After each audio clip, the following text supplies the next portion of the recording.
There never is.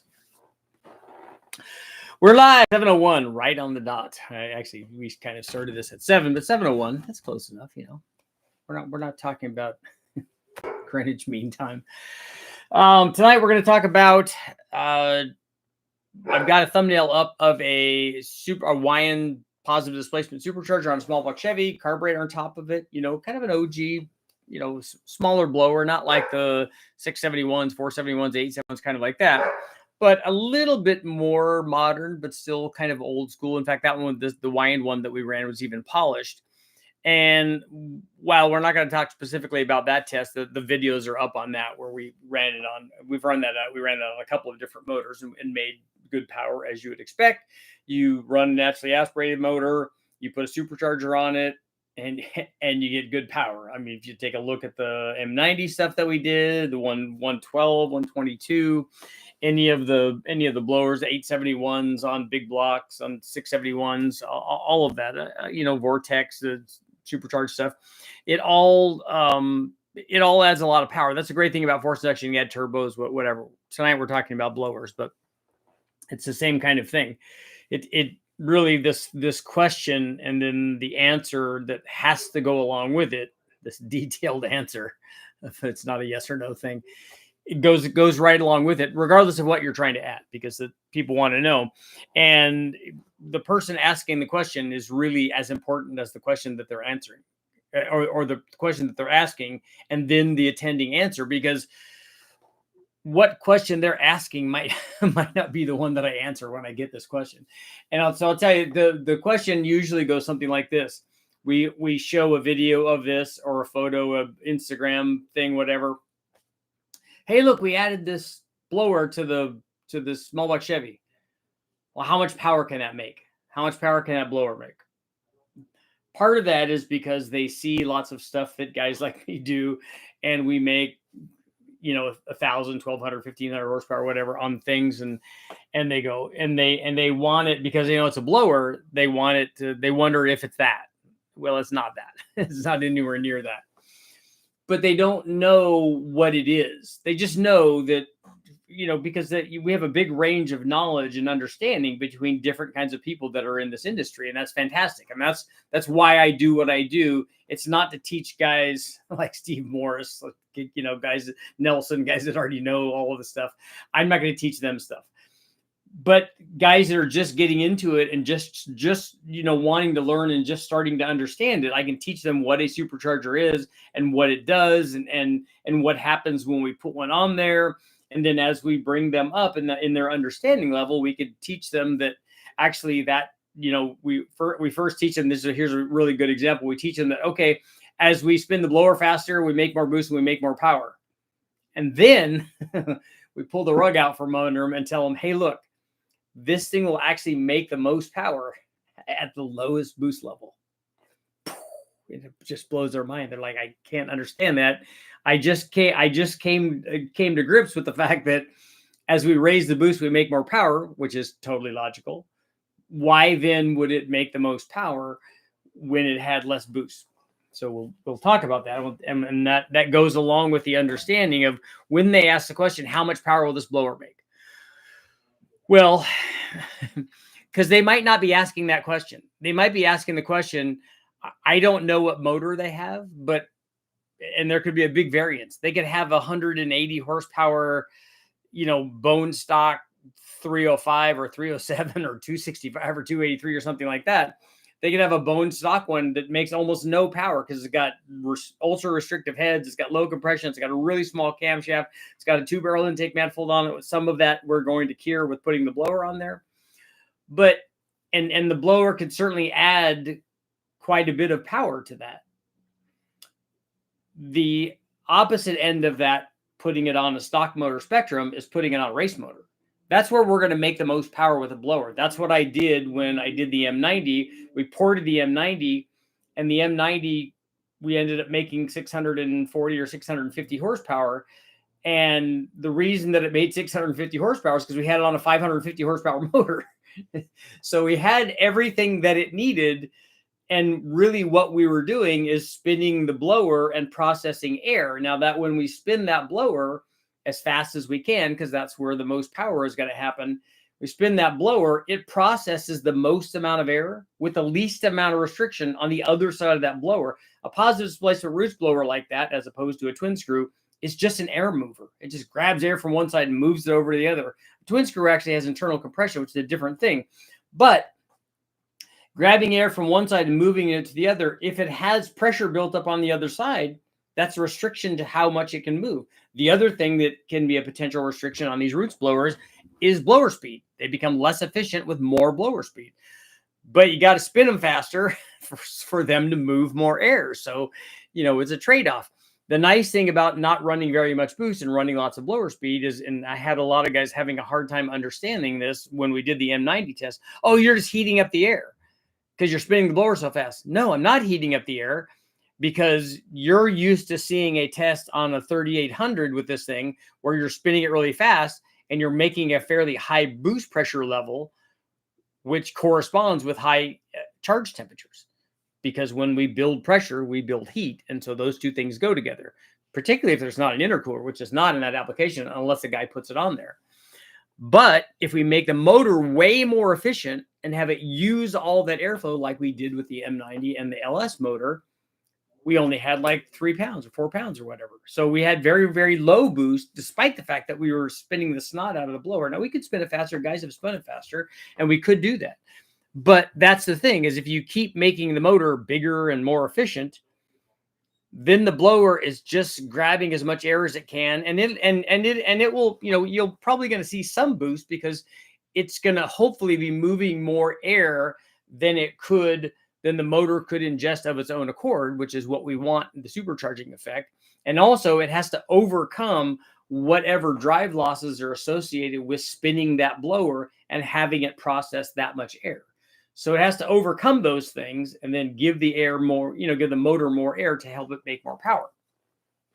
So in the case of this blower on this thumbnail that you're seeing, we have this little WEIAAND blower, and we did exactly that. We ran it on a pretty healthy motor. We ran it on a 372-inch Dart motor with the airflow research heads on it, and it had a decent cam in it, and I think it was making, low 500s, and then we ended up put the blower on it, and it adds like, 50 horsepower, and then we spin it faster and adds 100 horsepower or whatever. And so it did, a similar thing that the M90 did on the LS.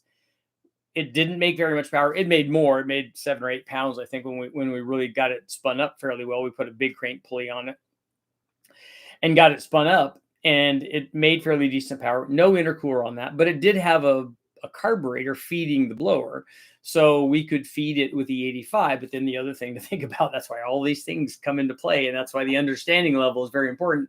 Okay, let's feed it E85, because we'll make more power on E85, and it will cool the air better. So we'll have charge cooling, less detonation, but we're also displacing some of the airflow potential because we now got more fuel in the way. Is there a trade-off? Is there a positive trade-off there? So you get guys that will ask, well, how much power can I make with this?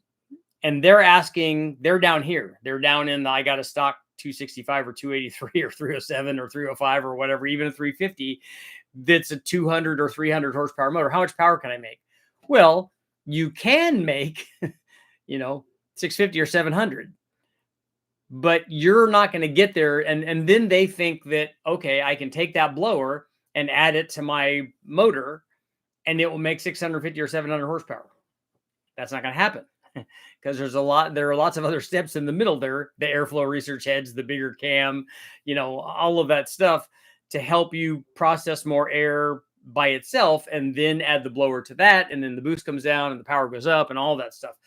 So that's a hard thing to understand, but these are the steps that are necessary for understanding. And when we get in and we're doing these live feeds and we're talking about this stuff, that's what I'm hoping it helps these people, because I can walk them through these things, one step at a time, because we can't go from basic arithmetic to calculus, because that's everybody's going to get lost in the middle. I'm not qualified to teach calculus anyways, but I'm just using that as an example. You got to get the stuff in the middle and have them be able to understand that, because even now a lot of guys still don't. They don't understand that. Oh, you want to run less boost to make more power. Why is that? Why do you want to make the naturally aspirated motor more powerful? Well, the blower really, really helps, because then you can make lots and lots of power, particularly on a roots blower that does not like to run high pressure ratios and does not like to be spun really, really fast. So, you know, you gotta get some efficiency going on there. But part of my job, I think, and sometimes it's hard to recognize in a text, because a text doesn't have, you know, it doesn't give you, sometimes it gives you attitude and opinion and all the other things that go along with the discussion, but sometimes you can't ascertain what the guy is really asking and where he's coming from. Sometimes guys will ask leaded questions because they want something to happen, and then they ask a question that steers you into a thing where you say, okay, it does this, or yes, or whatever, and then they go to the next step and go, well, then this and this. Like, dude, just ask your question. Let's just get to it, so we're not wasting everybody's time. But, you know, for the new guy, he's going to ask a question. Like I said, he's going to say, hey, look, you know, how much power can I make? Because that's always a question. It's not how reliable is this? You know, how does it fit? Will I be able to spin the tires? Usually that's the first question. How much power can I make? Well, how much power do you want? You know, what are you trying to get to? And then the discussion turns to the reality portion of it. So look, this blower's cool. Blowers are cool.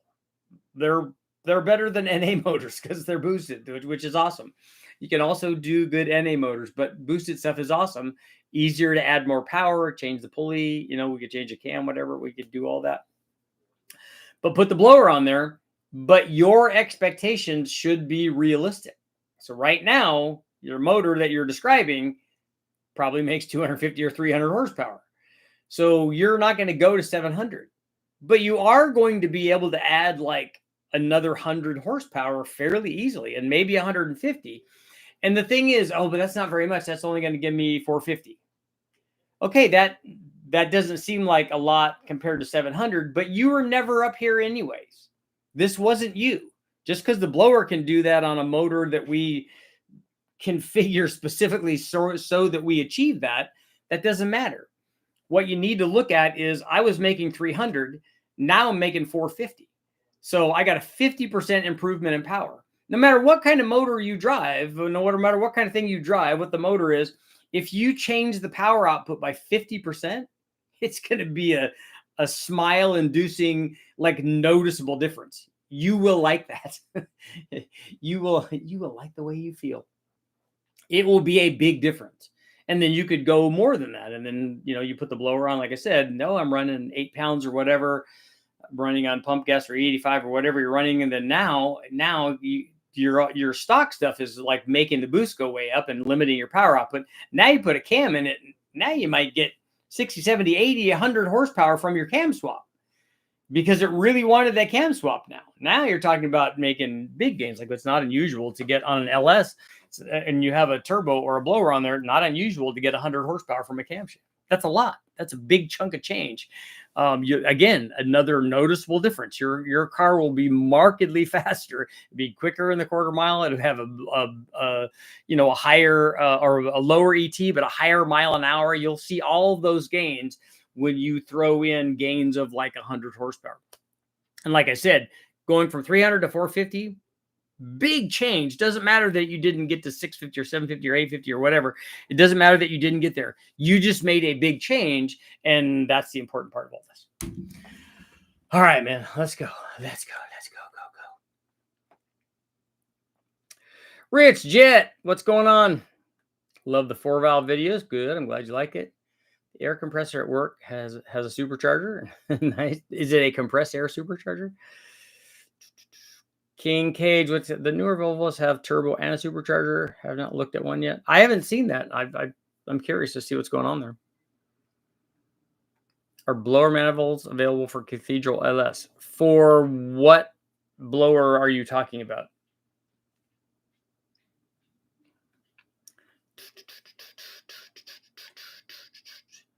Does Chupacabra have as much torque as a stock LY6? I've never run a stock LY6 because it's a VVT cam. So I've never run one of those on the engine dyno with keeping the VVT in place. It will certainly make more peak torque than that stock cam feel pretty comfortable saying that. I don't know where else, though, down low with the VVT. First experience actually working on a turbo car. Brother 68 Camaro, great engine build, 90 millimeter single, 11.9 AFR, 9 PSI, 23 degrees of timing. It's running pretty good. What motor is that? What motor family is that, Rich?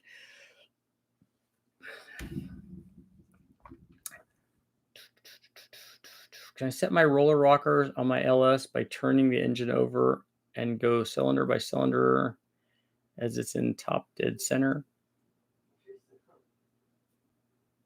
Yes, it's pretty easy to see with the stock rockers when I don't know if you have the stock rocker still on there, but it's pretty easy to see, or you can just put a push rod on the lifter and spin the motor around. Best just take all the spark plugs out because it's easier to spin it. Take all the spark plugs out. I don't know whether you have rockers on there or not, but if you have rockers, it's really easy to see when the rocker depresses the valve and then comes back up. After it's come up all the way and it's stopped moving, anytime after that, you can change the rocker. When there's no spring load on it, you can change the rocker. Now, I don't know what you're doing. I don't recommend roller rockers on a LS, like aftermarket ones, but you can. Change your cam on a roller setup. Do you need to replace the lifters, push rods, hearing conflicting information? What motor are you talking about? If you change your cam on a hydraulic roller setup, you don't need to change the lifters. We normally don't. Like if you get an LS from the wrecking yard and we do a cam swap like that L33, which now has been through 20 cams, it still has the original lifters in it. None of that has been changed. Push rods, maybe, depending on what the base circle of the cam is. And also depending on whether or not you change the springs and do you have a lot of spring rate now, in which case a push rod upgrade might be a good idea.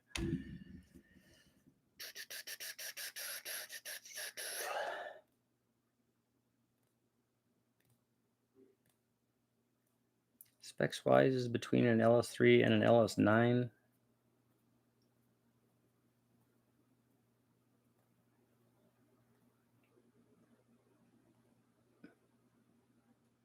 That's not accurate. An LS9 has less intake duration than all of those cams.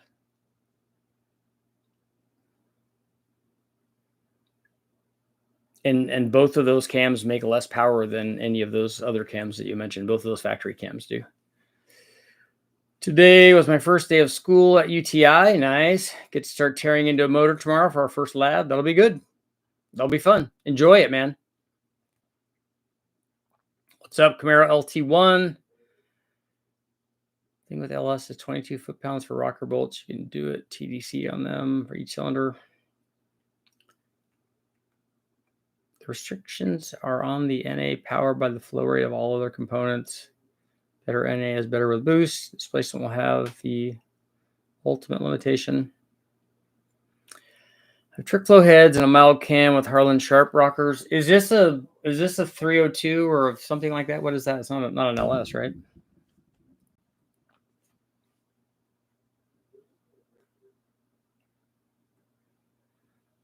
My LS1 is a 515 horsepower kit. Yeah, like I said, I don't like using aftermarket roller rockers with roller tips on LS motors. They're heavy and not necessary for anything that you're doing. So what I would do is put the right push rod length on there, run the trick flow heads, put the right push rod on there. You'll have to sand down the rocker stands, the factory rocker stands, which you have to do on all the trick flow heads. You just sand down the nubs on them. You'll see where they're hitting. And then the rockers hold the stands in place, and that puts the rocker on the right position. You don't have to run guide plates or anything. And then just get the push rod length right so that you have enough preload on the lifter. Stock LS1, LS6 bottom end. They're 220 trick flows. That's a good combination. My supercharged vehicle, does the charge intake air temperature have a significant effect on exhaust temp or catalytic converter temp? Catalytic converter temp, probably the air temp going into the motor probably would have minimal effect on the catalytic converter temp. The catalytic converter temp is all gonna come from after all of that stuff ignites, because that's going to be a dramatic change in temperature after that.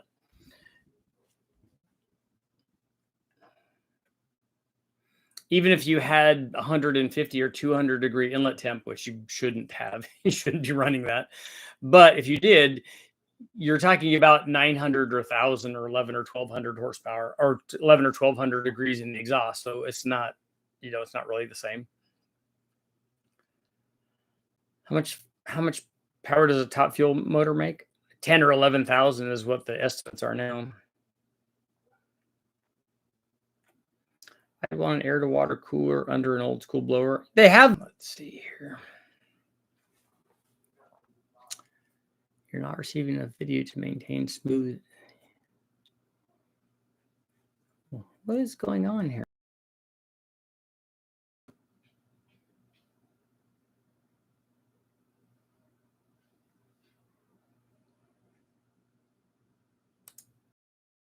What's going on here? We have good Wi-Fi. I don't know. We'll see. 6 pounds boost on 351 Cleveland is fun. Yep.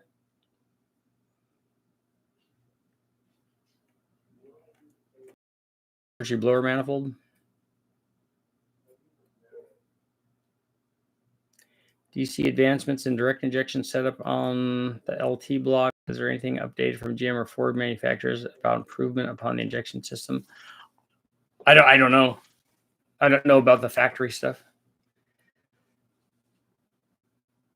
In your opinion, is a high revving small block better than a 383 stroker? For what? What are you trying to do? Let's consider it a lot of spring rate. Well, if you're putting a big camshaft in there that you want to rev to 8,000, you're going to need a aftermarket push rod, because you'll have enough spring rate. Well, that will be running a carburetor on top of the blower. Gas.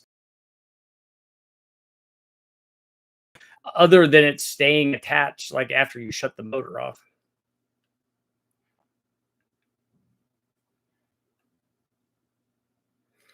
I've had to change the base circle because of change the push rod length because of base circle. Do you think comp DLC lifters would be a decent safety net for breaking in a hydraulic flat tapping cam? Yeah, it's a fairly big expense. The other thing that you could do if you're concerned is you could nitride the cam. But that's not a very big cam.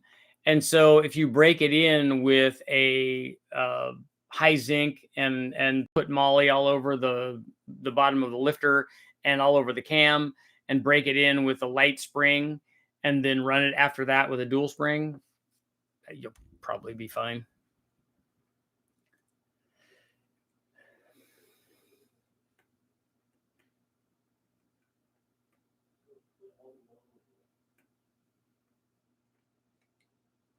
I remember how happy I was when the shop teacher pulled the distributor and cranked the engine and had me put it back together. Fired up on the first crank. There you go. Probably the internet service provider. Need a new small block Chevy intake test, ProFlow XT versus high ram. I've already compared those two. I haven't run the Chinese stuff though.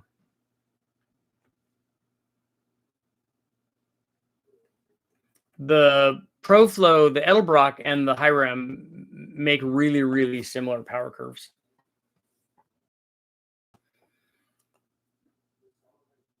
Got 350 out of a Firebird. Swirl port heads, garbage. Yeah, they're not great. Are they good enough for a mild cam?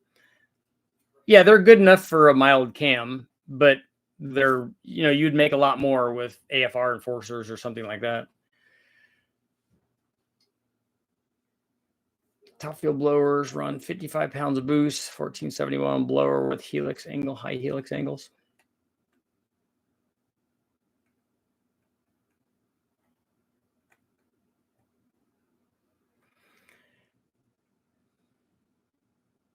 How do you think an NA top fuel? And are you asking how much? I thought I answered that. I have a Camaro 96 V6, wondering will ZZ P parts work because it makes stuff for rear wheel drive 3800s, or at least there's content is based around that. You mean front wheel drive?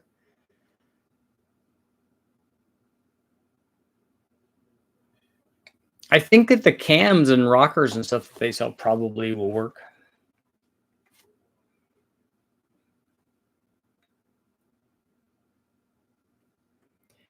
I was hoping to break it in with the springs that come in the Brodex IK 180s. It's a single spring with similar specs to what the cam calls for. Okay. Like I said, we break them in with lighter spring, or a single instead of the dual, instead of the inner and the outer. What are the chances of doing more K-Series stuff? Real good.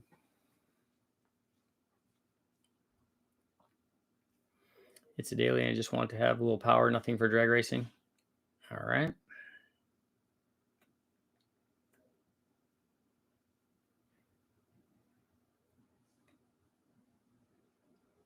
Can you explain the differences in the new turbos you add to the website? I was looking to get a G42 and can't decide now what the others added. LQ4 with L6 4 draws and pistons. How much power do you want to make? If you tell me how much power you want to make, I could tell you what turbo to get. Can you recommend a spring? Springs that are in the head are 1.250 hydraulic valve springs. I can't recommend a spring off the top of my head because I don't have all of my spring lists in here.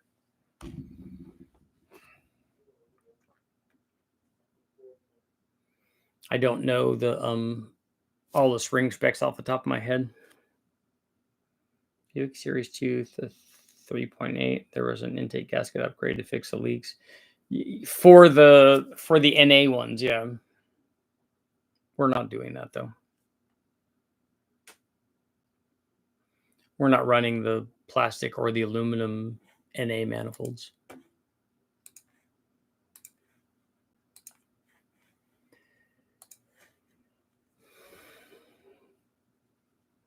Also, been waiting to get your headers. Yeah, the single setup, our single turbo setup, is not available yet.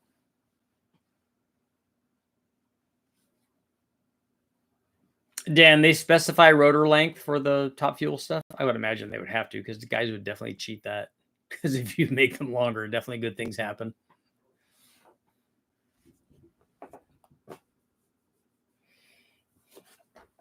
So I'm going to let you guys in on a little secret.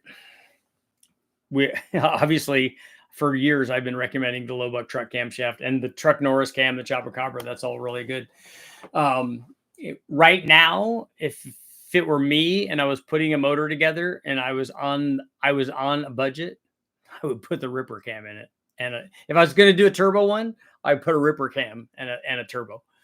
So the cheap way to go would be that Ripper cam, which is 159, and then the GTX 3584 RS. If you were just doing like a 6, 8, 10 pound kind of thing, that's what I would put in there, because it's got a little bit better idle than the low buck truck. The low buck truck has a little bit better power curve, but with a turbo, that doesn't matter. Because if the difference between the two cams is like it's like a half a pound a boost or something, it's not very much. Would stock LS springs be too much pressure for a flat tappet cam?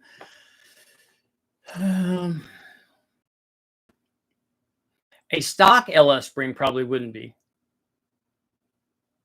Consider getting 1.3 rockers for break-in. Yeah, that's another way to do it. That's usually a more expensive way to do it, because guys don't want to buy rockers. But building a 496, what's your recommendation for rod, H-beam or I-beam? I'm looking to get Eagle rotating assembly. I have 265 heads. Are they Airflow Research 265 heads? Got to do some drag racing, hoping for 700. How high are you revving it? I honestly don't think you'll, for 700 horsepower, I don't know how high you're revving it. I don't think you'll hurt an H-beam or an I-beam rod.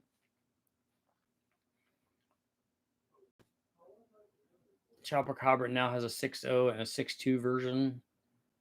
They changed the cam, because the cam that they had before would work in a 6.0 and a 6.2. So they just have another cam that they're calling the Chopper Cobra. That's a bigger cam for those bigger motors, I guess.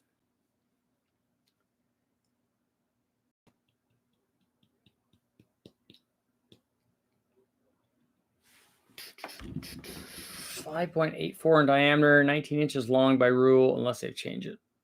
Yeah. Yeah, so Mac, just let me know what either one of those will work. Just find a kit that they have in stock. I think the I-beams are probably a little stronger, but you're right. If this is going to be an NA motor, you're not in a concern for rod strength.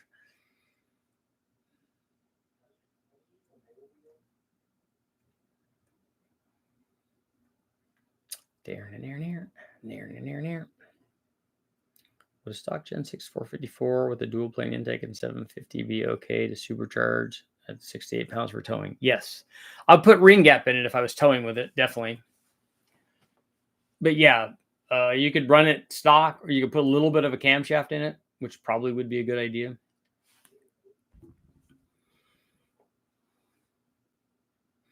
And what are you supercharging it with, Melvin?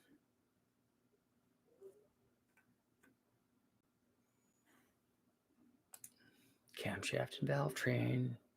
Ripper Jr.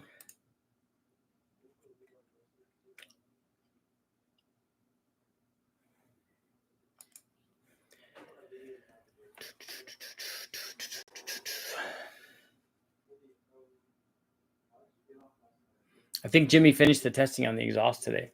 I haven't seen the data yet, but I'm curious. I'm curious and furious.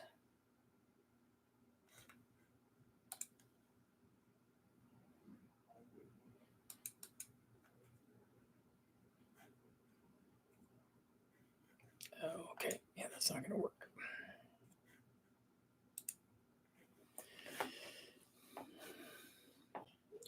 Ordered 3485 turbo for my tow rig. Excited to get it installed. The 3584, is that what he means? I'm sure. LQ4 706 heads, 210, 218. I run at 2300 on the highway, hoping to have a couple of pounds of boost down there. You actually don't want boost at under cruise. You would just want boost when you go to more throttle, because you never want boost under cruise. Your fuel mileage will suck if you do that. Working on a 4.6 Romeo that spun a main. Got to replace the crank without a line hone. I don't know. How badly did it damage the main webbing? If it spun it and chewed it up, probably it's not going to work. What charger would you suggest? I don't know. I'm not certain I know what you're trying to do there. I think TorqueStorm has one. Vortec, obviously, we love the guys at Vortec.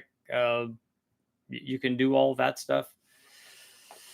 What's your top 3 gas engines of all time? I don't have that kind of list. So I would pick the engine that I want for the thing that I'm trying to achieve. Like right now I'm doing the 1-liter Sprint engine, which I think is fantastic for what I'm trying to do. It wouldn't be my choice to put in my theoretical McLaren F1. Jimmy needs to share the data. Yeah, we're doing a video on it.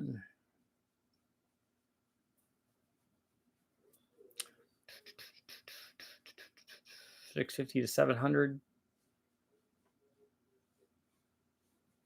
Yeah. With an LQ4, I would pick a. Well, let me see here. EC James. I'm gonna scroll back, find out what you got going on. Okay. Yeah, if you've got a 6-liter, I would put the G42 on it. Okay, Pitsky or Pitsky. Thank you very much. I'll be having a beverage on you. When does a 350 rear wheel horsepower, 10.5 to 1, 6,200 RPM max, NA302 4-block need to go from engine 5/8 to engine 3/4 headers? I noticed you all's engine 3/4 on 302s. Also, will a 2.5-inch support that? Yes, it will support that. And in my opinion, if you already have engine 5/8 headers, I wouldn't go to engine 3/4 headers. We just I didn't use what we used because I thought it was optimum. We used what we used because that's what we had. And honestly, I think a lot of times I mislabeled the headers when I was doing the videos. I think that they were 1 5/8 because I think that what we had from Hooker were 1 5/8 long tube headers. I don't think that they were 1 3/4. Now that they're destroyed, I can't go back and measure them.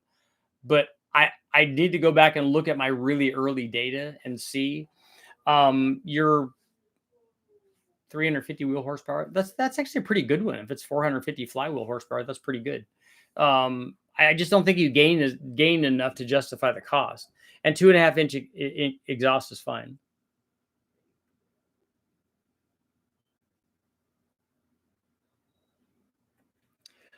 What would cause the stock LS throttle body to make less power than the aftermarket? Right, if you're talking about the test that I just did, the fact that one of them is 78 millimeters and the other one was 90 millimeters, so one of them flows a lot more than the other, and your statement about the stock one was good for 700 horsepower, you could make 1,000 horsepower or more if you're blowing through it with a turbo. So the flow rate of it under pressure is greater. I've never seen anybody make 700 horsepower naturally aspirated with a stock throttle body. It might be possible, but as you go up in power, the loss that you would get from using that small of a throttle body goes up and up and up and up. If you could make it like they do with restrictor plate motors, if you could make it, it takes a very specialized motor to do that. It wouldn't be worth it. If you're trying to make 700 horsepower, whether it's flywheel, certainly if it's wheel horsepower, you would want a much bigger throttle body. But that's why it made more, because it flows more. And what you see, like I said, is there's a little bit of a gain or maybe even no gain on a stock motor. But a motor with a cam, there's a little bit more. One with a cam and heads, even more. One with a cam and heads and lots of RPM and a giant cam and more displacement and compression, then the gains start getting really, really great because the motor wants to make a certain amount of power. The throttle body becomes restrictive at a much lower power level. And so the bigger throttle body makes more. In fact, on a 700 horsepower motor, I would be running a 105, or if they had a 125, I'd be running a 125. Richard wouldn't throw rocks out if someone gave him a 917. A 917 would be really cool. I think I would want maybe a little more drivability than those have. But that's my favorite one. That's my favorite Can-Am motor. I like those even more than I like the McLarens. I never have gotten enough money to build the Dodge 318 motor, so that want a turbo, but maybe someday. Building a 351 Cleveland, now a 408. Engine was 671 little field blower. Okay, making a good cam for street and strip. Also valve springs. I don't have a lot of experience with the and I don't know what the Cleveland cams are, but do you know how much power you're trying to make? Ford 429. No, we're not looking at that. I'm thinking it's going to be, no, that's an FE. We don't. Okay, here's a Cleveland one. Hydraulic flat tap it, not a thumper. Let's find an extreme energy. Yeah, the 274 is probably fine for that. It's a 230, 236 on a 110. I don't know if they have anything. I think I would pick something if you wanted it to idle with a little wider LSA, but they don't seem to have anything. So maybe somebody else besides Comp would have that.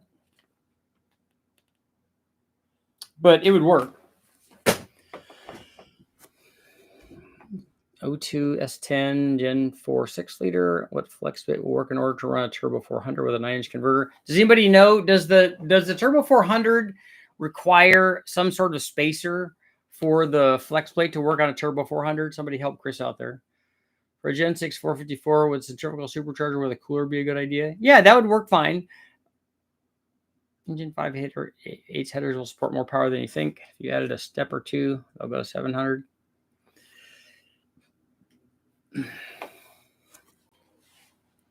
What's the most power you can get out of a Magnum with a kegger? How much horsepower is a 78 millimeter worth? I really don't understand your question. When we just ran the test, you can see the video is up. When we ran the 78 millimeter and on the Trailblazer SS intake manifold with the adapter, it made about 6 or 7 less horsepower than the 90 did. Headers on a turbo? Yeah, you can. I like a Comp 268 HE and the XE for the street and a Cleveland. For the boost, even better. Thinking of putting some LS3 heads on an LQ4 bottom end. That's good. I've been told it would be super lazy. Yeah, on an LQ4 with a dish piston and an LS3, but the LS3 head is about the same chamber as your 317 head is. So it's going to be like soft like that anyway, maybe a little bit more so because it's a rec port, but it's going to make a lot more power. You could mill the head, you could mill the deck, you could put LQ9 pistons in it or flat tops. Told to be super lazy. It has a 238, 242 cam. It's going to be soft down low with that. I still have good vacuum with the 268 cam, so the 110. Yeah, that's fine. Seen lots of videos of spun LS cam bearings. Do you think it's worth it to pin the cam bearings like somebody does in their video? Have you seen many people do that? No, in all the LSs that I've ever run, we've only ever spun a cam bearing one time, and it was a high mileage wrecking yard motor that we got. So I don't know what the situation was. Other than that, I've never seen it. Pertinent, you're here, man. You are here. You're good. Got 20 minutes left.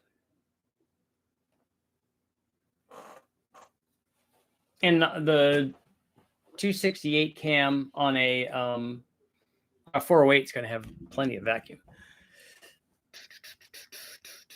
If you want to be more of a driver, go with the smaller cam in the blower. If you want to make more power, go with a little bit bigger cam in the blower. All of that's good.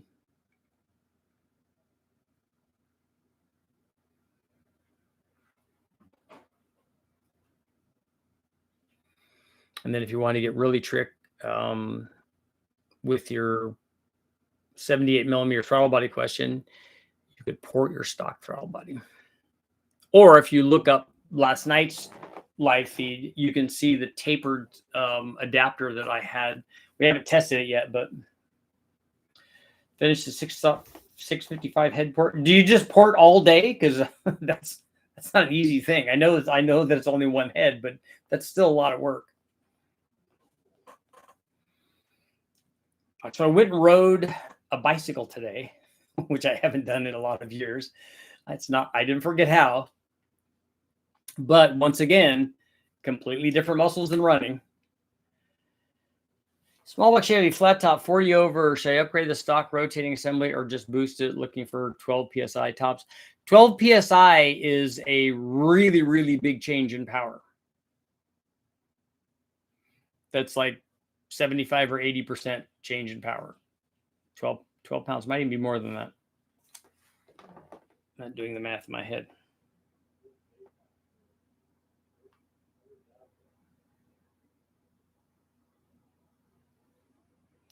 Yeah, 81%.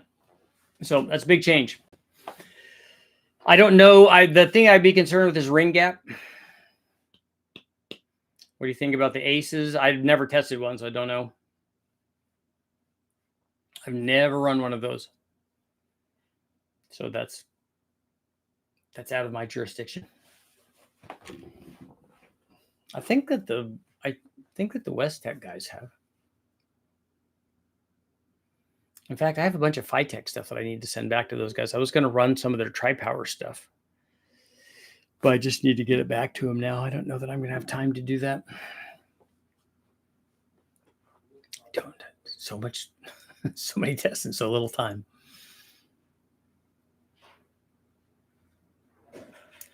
Enjoy the testing. Always good conversation with my 7-year-old dad who built many drag cars back in the 70s through the 80s. He's always amazed.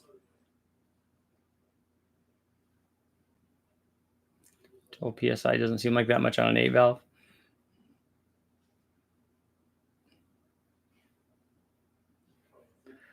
What's the most spray that you've tested? We've run a 500 shot on the when I was trying to do the Big Bang thing. And I've run more than that on 2 kits on a tunnel ram big block, but it just depends on the power output that you're testing it on. Does a small Chevy have a steel crank and forged pistons? If not, it'll work for a while. Yeah, I don't know what he's applying the 12 pounds with. And I don't know what he's applying the 12 pounds to. I don't know what the rest of the motor is. Is he doing it to a 300 horsepower motor? Is he doing it to a 500 horsepower motor? It's going to be a lot if he's starting out at 500. 12 pounds is going to be pretty sporty. Ripper Jr.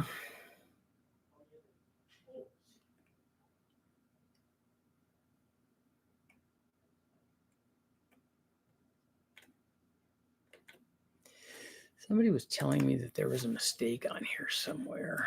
Let's see here.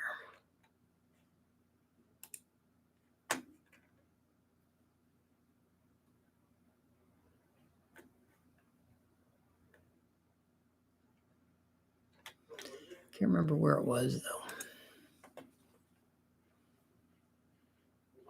Big Bang 2.0 Ford Godzilla motor. I never even run one of those.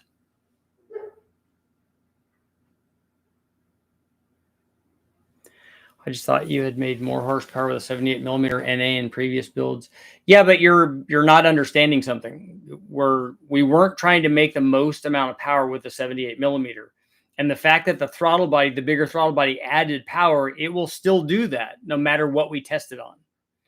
So we can continue to make more power. If you took the 90 millimeter out of the equation and we just ran the 78 millimeter, particularly if you ran the 78 millimeter on an early truck manifold that was designed to accept that, we could keep making more and more power. If we make the 5.3 more powerful, bigger camshaft, more compression, ported head, we can continue to make more power.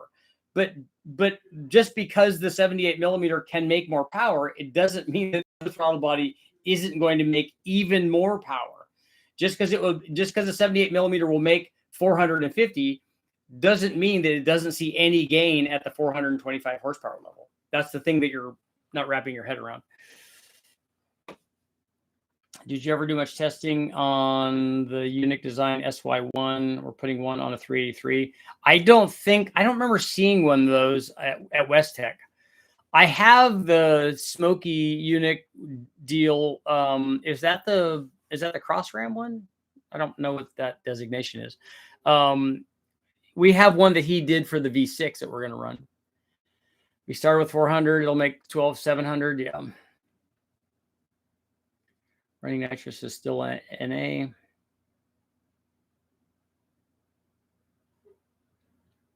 You're asking a lot from a cast piston.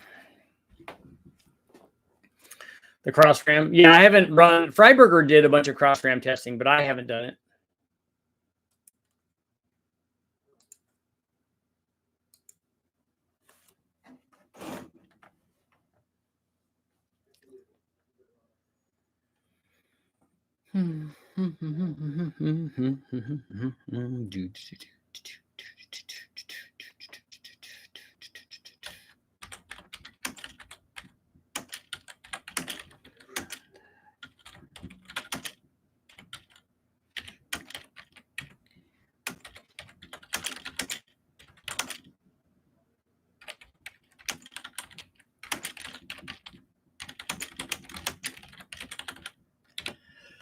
Would you run the Ripper Jr. cam over the low buck truck because it's cheaper?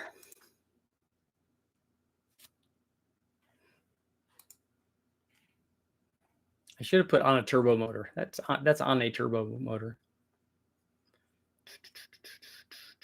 What's your favorite camshaft manufacturer? I don't have one. Running Howard's cams in my S10. What's your opinion on them? I've run Howard's a couple of times. I've had good luck with them, but I don't have favorite manufacturers. That's not the way that I work. Just the Winners intakes. Well, the Winners is just a foundry, so they made lots of different intake manifolds.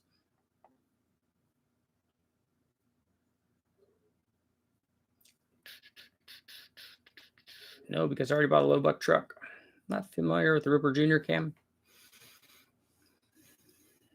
Very, very similar power, but it's on sale right now for $159. The small block Chevy 406 with the 236 242, pulling a vacuum for brakes. 406 might. Dennis, what's going on? 406 is a good size motor.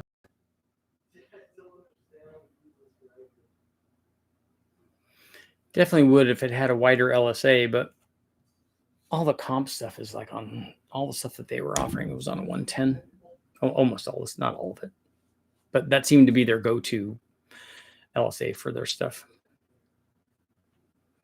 Rather choose the cam for the curve rather than the price. Yeah, that's fine. That's one way to go about it. But once you add boost to the lower price cam, you wouldn't know the difference. One of them would be at 10, one of them would be at 10.5 or 10.7 or whatever, and they would be the same.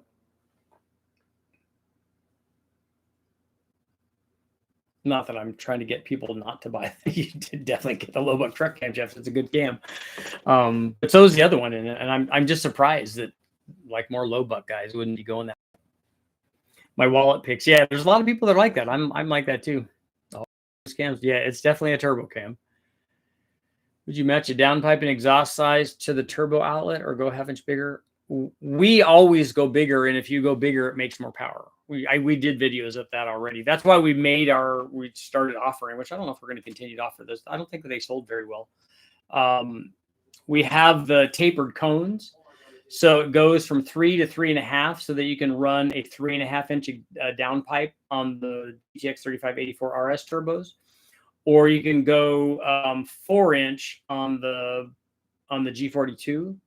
But you want to, you could go from 3.5 to 4-inch, or just go straight 4-inch on that one with the right flange on it. But if you taper it out and make the exhaust bigger, it makes more power. Get out of work, port cylinder head. I want to try your stock versus ported head on the 2.5. Only dyno I have is the butt dyno. Yeah, that's not accurate enough. You can always put the little vacuum pump on the booster that they use on the 04 Tahoes. Reduces the back pressure ratio of the turbo, right? The bigger exhaust, yeah, it's beneficial in every way possible. Better response, better power, lower back pressure, all of that.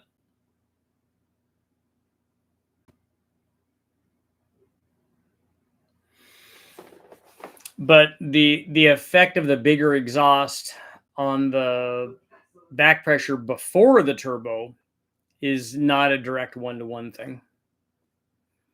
Get a drag if you don't have a dyno. Yeah, Jimmy has one on his NSX. I was very, very surprised. We tested it at the drag strip, and it's like spot on. And again, even if it was off, like when we used to use the Vericom stuff, the Vericom was consistent, and that's all that we cared about. Because we knew that if we ran a 9-second 0 to 60, remember, we're talking about like L98 stuff back in the day, or 5-liter Mustang stuff. I know that's throwing them under the bus a little bit, but if you ran a 7-second or 8-second 0 to 60 time, and it ran it at 8 flat, and then it ran it at 7.5, and you could do it consistently, you know that the change, whatever you made, was definitely beneficial. You can't put a power number to that, but you can go, yeah, we improved our 60-foot time. You to read somewhere the stock cams are the best for really high boost levels. Not in any motor ever made. Is that the case?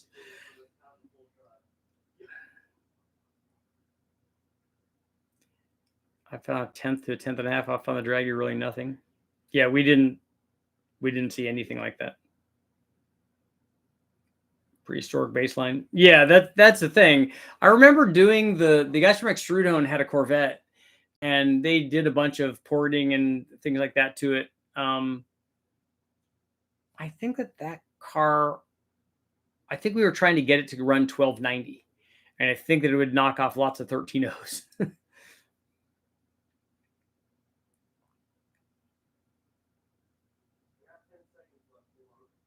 That's how I had an 85 Corvette, Z51 car, and it would run like 1380. It was stock, except I think it had an airfoil on it and a Canon filter or something like that. But it would run like 1380s every time. The guy used to bracket race it because it was so consistent.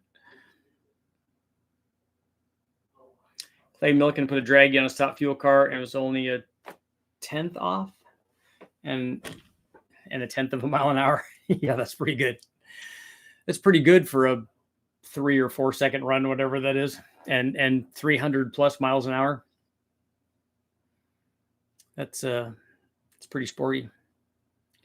What ring gap would be ideal for a 351?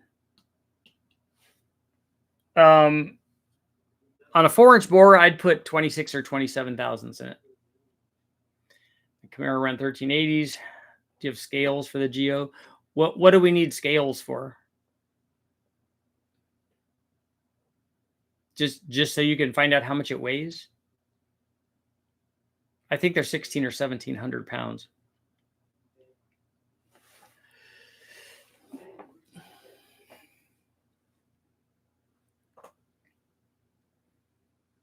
I need a fan up here. It's getting toasty. Toasty.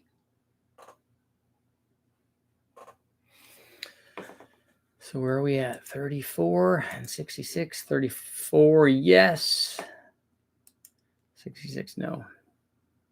For weight placement at Bonneville is not an issue. Not in the speed that we're going. Aerodynamic center pressure and aero balance would be way more important than weight. Guys throw thousands of pounds in the trunks of those rear-wheel drive cars so that they can put power down.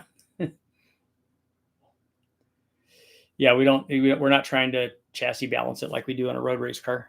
That's not important. That's the nice thing about a front-wheel drive car is the weight is over the drive wheels, and so it just goes straight. And we're only going, hopefully, somewhere in the 150s.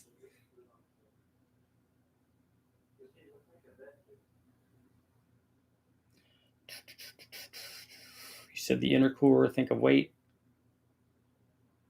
No, my question about the intercooler was, should we move the intercooler core out from under the engine bay to stop it from heating up?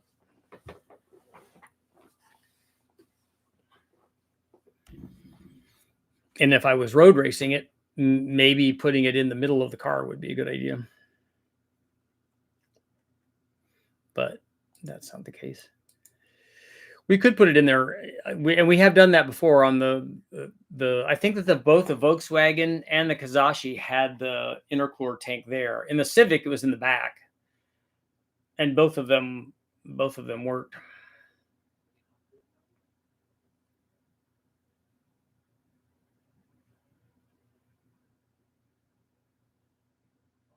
It'll have, because we could put the reservoir like in the passenger seat area. Just kind of strap it down. I think a 5-gallon cell would be enough for that.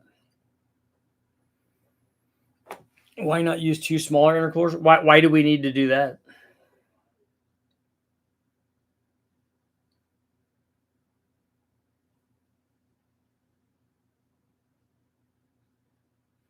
Old school mindset, weight to cubic inch. Yeah, it's not a drag race. It's aero load versus power, so it's not an acceleration contest. The standing mile was that, and that's where weight would be a consideration, because we're not, it takes a while before we're going fast enough to where we transition from horsepower to weight versus horsepower to aero. And so because it takes a long time for us to get up to speed because it's not very much power, then weight would be a factor. But at Bonneville, it's not really a factor. We just ran fresh air duct to the middle of the chassis for cooling. What were you trying to cool in the middle of the chassis?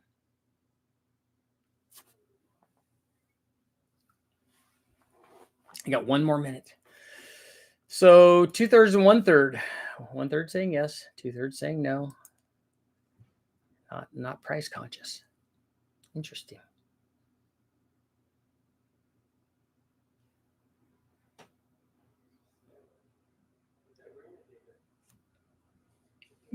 Where was the intercooler at? If it was in the middle of the chassis, what kind of vehicle is this?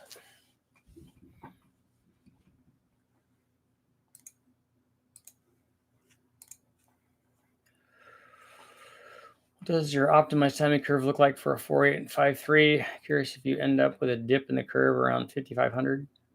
No. You could if you were running into detonation on pump gas, but we don't have that issue on the dyno. We run the motor cold enough to where we can run all of the timing on every NA combination that we've run. We can run all the timing, and even on 91. Have you ever used laminate cores? I have with the guys at Kenny Bell. They were experimenting with those. I know, Dennis. I'm all up on Shark Week. I'm ready. I need to bring out the Keglodon.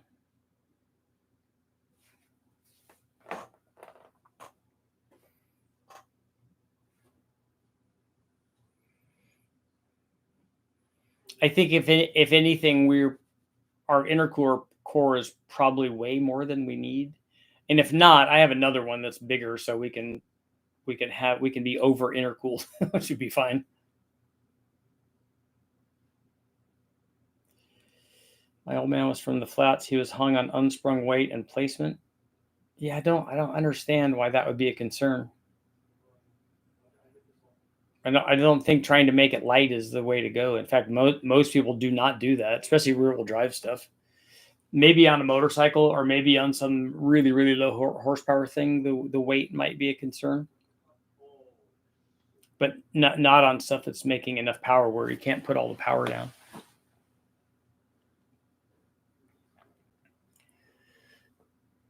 Baja style radiator.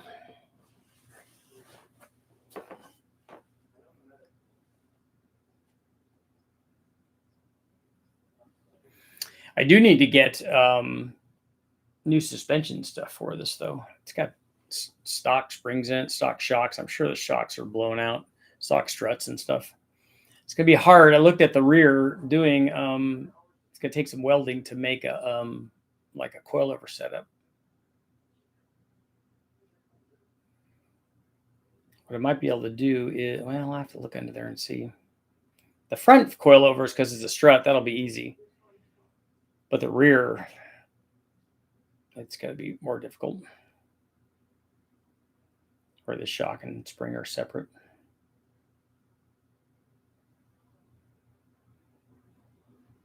Because we definitely do want to lower it. And I'd like more spring rate. I think it'd be a little more stable.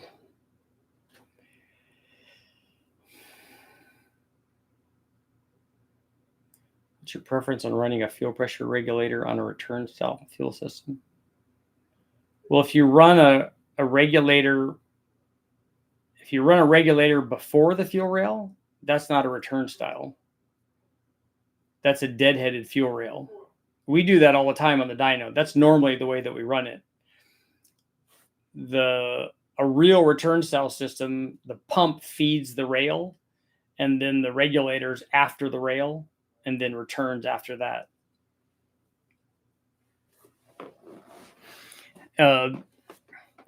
Those are my definitions. The other definition from the factory is that they're pulse width modulating the pump on a complete deadhead system with no return. But I still think that having the pump feed the rail and then returning after that is the true definition of a return style. The other one is a deadheaded fuel rail, so there's no, like I said, but we run those all the time. You would move the weight at 50-50. If you need some scales. Yeah, I don't need scales. That's not necessary. It's not a concern for me at Bonneville.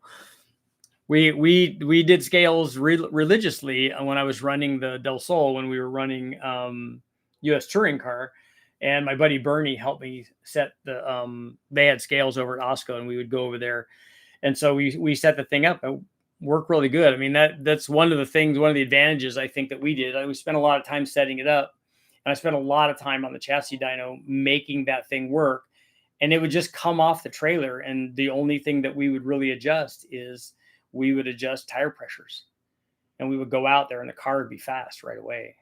It's nice because a lot of times a lot of the guys that we were racing against were not maintaining their cars and then trying to make them better, in between each race. They would just put them back on the trailer and bring them back out. I'm like, you guys are not, that's why you're not winning. Bonneville, I'd want to keep the weight. I'd want the weight to keep the car planted. Weight's not going to hold you back at the length. No, like I said, there's a trade-off there that at one point it's power versus aero. It's power versus weight when you're accelerating. But since we're like on the Civic, we're part throttle all the way up into fourth gear. So there's nothing that would help us accelerate. And by then we're going 160 and before we could put power down. So after that, there's a lot of aero load. And I don't think we had to worry about weight so much.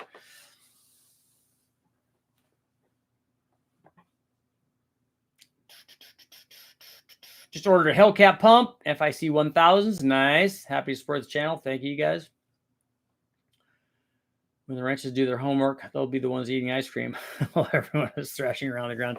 There were guys doing all sorts of stuff, taking their shocks apart and fixing their brakes and doing all kinds of stuff. I'm like, look, we work really hard away from the track so that when we got to the track, we didn't have to do, I didn't have a bunch of, I had Jason and I were the only ones there and my wife. And so we were racing and it was, it was nice because he could man the watch and come in and we had a heat gun and we could get tire temps if we felt like we needed to adjust, because after a race or two, you're like, look, we got the camber caster set up already. It's working for this chassis with this spring rate and shock valving and all that. This is working. This car handles really good. And just go out and do your thing. We need bigger injectors with a Ripper cam. Yes, because it's still making, another 50 horsepower over stock.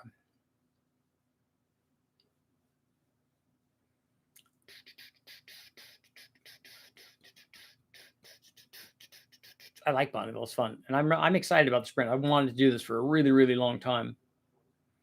I almost traded my truck for a race car.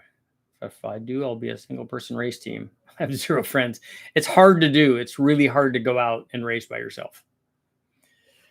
It's hard to get everything done. You're out on the racetrack doing it. Something happens. What do you do? Where do you go? How do you get your lap times? All that. Building your roots blowing small block forward. Don't push 750. At what point should I run 3.5-inch exhaust?